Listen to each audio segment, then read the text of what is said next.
I strongly encourage you to read Mark 9, verses 14 through 29. You guys, it is such a powerful story of a father who is trying to get help for his demon-possessed son. And Jesus heals him, but there's some things that take place before his healing.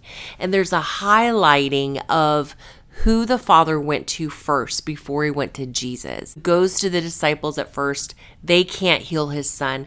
He runs to Jesus and he says, I need you to heal my son. And in the process, he tells on the disciples.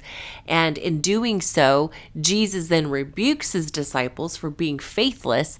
And then as he saw that the crowd of onlookers were growing, he immediately heals the boy and he casts out the demon that was silencing him.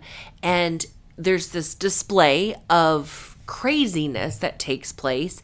And then afterward, when all the disciples get together with Jesus alone, they ask, why couldn't we cast out the evil spirit? And Jesus confronts it, like most of us have heard when we've heard this preached, that this kind can only go out with prayer and fasting. And so I ask you, when you hear this kind, are you thinking he's speaking about the demonic spirit? If you read that whole story, what is Jesus confronting multiple times? It's doubt and unbelief. Even the Father says, I do believe, but help me with my unbelief. So there's a part of him that believes, but there's another part that doesn't.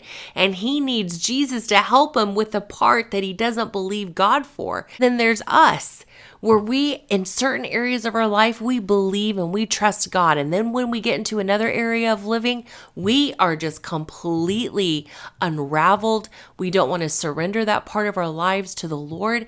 And in that, I believe that there are new levels of belief that we get to walk in. And the only way that can happen is through prayer and fasting. This kind that comes out with prayer and fasting is doubt and unbelief. 1 John 4:18, perfect love casts out fear.